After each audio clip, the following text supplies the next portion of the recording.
Hey guys, welcome back to the Savage Omega series where I cover optimized builds for all 14 weapons so you can safely and efficiently farm Savage Omega. And today we're focused on the Longsword, one of the strongest and most consistent weapons in this matchup. And one of the biggest advantages of using Longsword here is how easily it deals with one of Omega's most devastating attacks, which is the MRV missiles. And on top of that, Longsword excels at punishing Omega's wounds because every time you pop a wound, you can unload massive damage, quickly pushing the hunt forward. And with Spirit Blade 1 and Crimson 1, you get the maneuverability to stay on top of Omega's forelegs and keep your damage output consistent. And the best part, you don't even need to rely on Special Sheath or EI Spirit Slash in this build. There's a highly optimized game plan that lets you farm Savage Omega cleanly and efficiently. And as long as you follow the rules I've labbed out in this matchup, you'll have an easy time. And for this hunt, we're filling the role of the primary damage dealer, which is why we're running Critical Boost 5, Weakness Exploit, and Latent Power on top of Burst. And even though we won't be depending much on Spirit Blade or Special Sheath, having Quick Sheath 3 basically gives us the flexibility to roll out of combos and instantly sheath our weapon, which is a crucial part of dodging Omega's MRV missiles or far casting away whenever, we get hit with like a charge attack or just a devastating attack that we can't dodge. Alright, with that being said, let's head to the table of contents and break down everything in this video.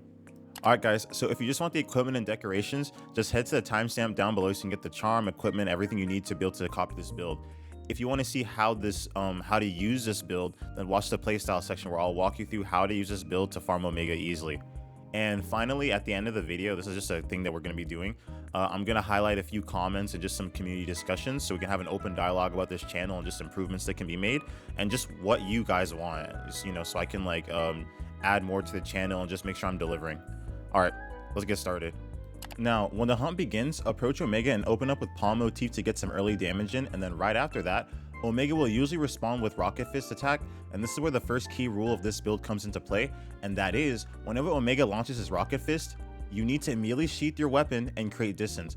Once you're at a safe range, shoot down the Rocket Fist with your throwing knives before you return to him. So the throwing knives can be, they're basically like unlimited slinger ammo that you can use to pop those fists.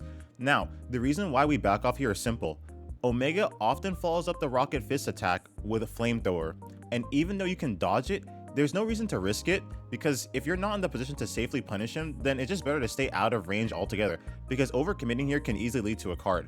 The flamethrower attack, it can be countered, it can be dodged, but we're talking about consistency here, so I'm giving you a fail-safe, foolproof plan and just spreadsheet and flowchart to complete this hunt. So trust me, whenever this happens, basically approach it this way. But yeah, as you can see in the clip below, right after Omega launches his Rocket Fist attack, he almost always follows up with Flamethrower, but instead of panicking or rolling through it, we simply outwalk the attack and then calmly step out of range, and then re-engage once it's over. Now, one of the best punish windows in this entire fight comes from his Mustard Bomb attack, because whenever Omega uses his Mustard Bomb, he locks himself into a long 5-second animation where he's launching mortars or missiles at a fixed target, leaving himself completely exposed. And this is the perfect time to charge your Spirit Gauge, so go into a full Spirit Blade combo, then finish with a Spirit Blade Slash to instantly increase your gauge by 1 level. So every time you see Mustard Bomb, you're not the target, treat it as a free Spirit Gauge opportunity. Now, the next major opening comes from popping wounds, especially on Omega's face after his Atomic Rays attack or his Laser Beam attack. So Atomic Rays doesn't always appear, to have wounds every time he does the attack, but when it does, it leaves a temporary wound that's easy to punish. So position yourself quickly, and if you break the wound, you'll deal huge damage and trigger a topple on top of a shield, which will spawn in front of Omega's head to be able to protect you from projectiles.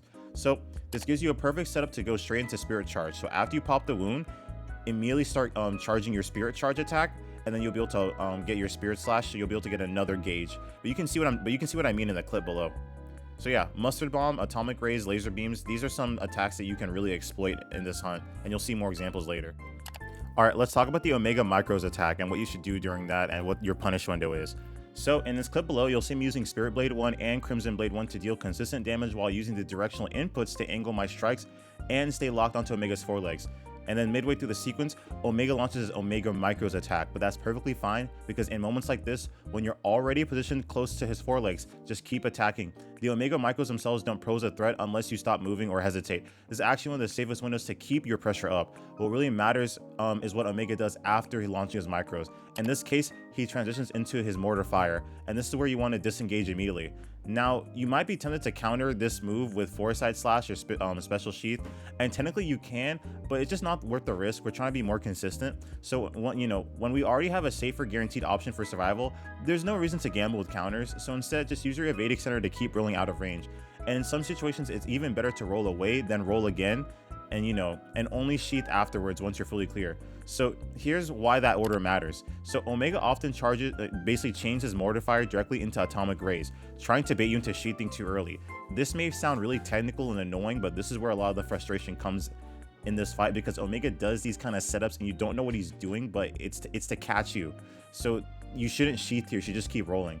So if you roll once and then sheath, that sheathing animation will lock you into place, and the Atomic Rays would have caught me in this clip, and you're gonna get hit by it. But instead, because we rolled away, we didn't get caught by that. So basically, instead of rolling and sheathing, just roll away, and that's a good way to escape.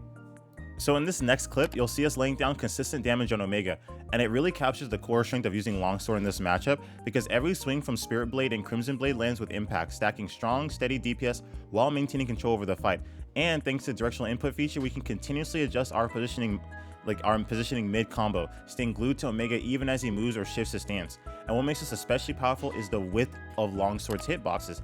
Even in small moments like when Omega starts to drift or take away, those wide sweeping arcs still connect, letting us sneak in extra slashes that most other weapons simply can't land. It's the combination of mobility, coverage, and precision that makes Longsword one of the most reliable weapons for maintaining pressure against Savage Omega from start to finish. Next, let's talk about what you should do whenever the Omega gets mounted by your allies. So you actually don't want to use your Spirit Charge here. Instead, go for Spirit Slash combo. And here's why. It's just because whenever Omega is mounted, his movement becomes very sporadic and unpredictable, just like any normal monster, which makes it very easy to miss your Spirit Charge attack. So by using the Spirit Blade combo instead, you can track his movements more accurately, stay close to his body, and then time your final Spirit Slash for a clean, guaranteed hit. And this approach keeps your damage consistent and ensures you're never whiffing crucial attacks during a mount, turning what could be a chaotic phase into another reliable source of DPS and gauge control. Now, in this next clip, we're handling Rocket Hand exactly the same way as before. Once you see Omega launch his Rocket Punch, we immediately sheath our weapon and then create distance and then pop the fist using throwing knives. And again, like clockwork, he follows up with Flamethrower again, and then once the flames die down, we simply reapproach and continue our assault, repeating the same safe, consistent pattern that keeps us in control of the fight. Next, whenever you see Omega take into the air and launch his Mortar Fire, you need to be very cautious because this attack often transitions into one of his most dangerous follow-ups, that being the Laser Beam. As you'll see in the clip below, Omega fires off his mortar shots, then begins to float away, releasing a few thunder bullets before channeling into a massive laser beam. And this doesn't happen every single time, but it happens often enough that you should always assume it's coming. The safest response here is to sheath your weapon the moment you recognize the mortar fire animation into him flying, giving yourself full mobility to sprint or Farcaster out before the beam connects. Anticipating these sequences like this keeps you alive and maintains control of the tempo of this matchup. Now, when it comes to Atomic Rays, there's actually a specific angle where you can keep attacking safely without getting hit, and that sweet spot is roughly by a 45-degree angle from Omega's body during the attack. And as you can see in the clip below, by holding the position, I'm able to continue dealing damage while completely avoiding the beam. And then mastering this spacing is key to maintaining uptime during one of Omega's most spammed attacks. Now, let's return to the Flamethrower attack one more time. So Omega doesn't always use it right after Rocket Punch, because sometimes he'll throw it out after an entirely different attack sequence, which can easily catch you off guard if you're overcommitting. So as you can see here, the key is to stay patient and never overextend. When he starts the Flamethrower, look for a small gap in the flames and roll directly into that opening. Just make sure you basically don't overshoot your roll, because if you drift too far, the edge of the flames will clip you, and that's not going to be a fun time, because he can basically follow up with another attack that can cart you.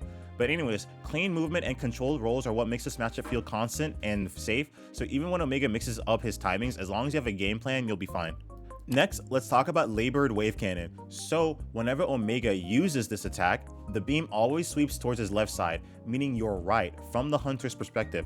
The easiest and safest way to dodge this is to roll underneath Omega as the attack starts and come out the opposite side. And by doing this, you completely avoid the beam and stay in position to counterattack right after the animation ends. And this quick roll under technique keeps you close, keeps you safe, and lets you maintain pressure even during Omega's most lethal beam attacks.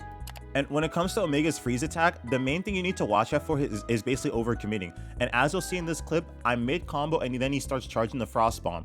And the instant I recognize it, I roll out and disengage, because this attack is all about timing and awareness, because Omega loves to catch players who get greedy and overcommit. So the rule here is simple. The moment you see the Frost Bomb wind up, stop your combo and get out. It's not about reflexes, it's more about discipline. Don't let him punish your commitment, or your overcommitment in this sense.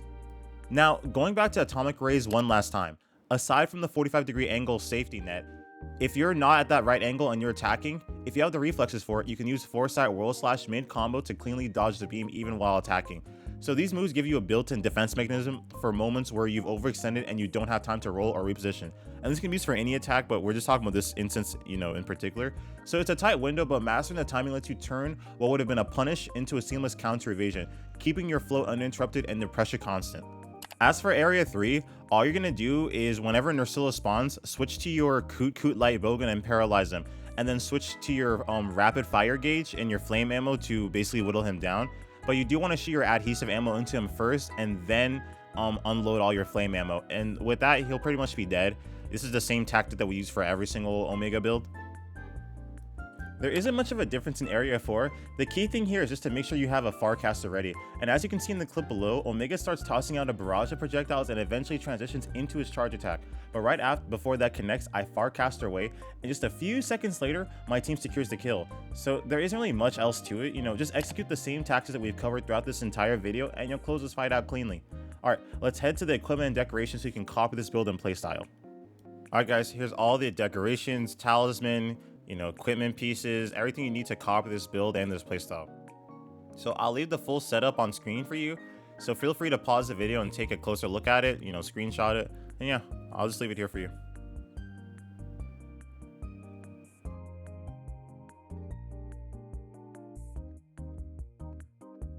Now, before we wrap it up, I want to showcase two builds that were submitted on the heavy bowgun video that we just did.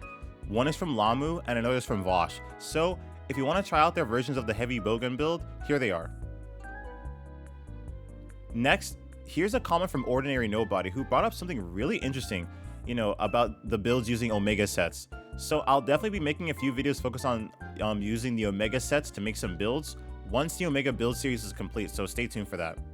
And so far we've covered I think like 6 of the 14 weapons for the Savage Omega, so we still got a few more to go. But once Arc Tempered New Udra drops, we'll be shifting focus on that monster completely and then starting a build series on that. Anyways, here's another comment from Vincent, who mentioned that the main value that they get from these videos isn't just the builds, but also the reasoning and explanation behind certain playstyle moves and actions. So that that's really good feedback for me, and it's something that I'll be putting even more emphasis on going forward. And as always, if you have requests for basically future builds or any suggestions to improve this series or channel, just drop a comment. I read everything and I'm always open to feedback. And any of these ideas will be shared in these videos and we can talk about it and see what else we can do to improve this channel to be a better resource for players. All right, thanks so much for watching, and as always, have fun, stay safe, and enjoy Monster Hunter.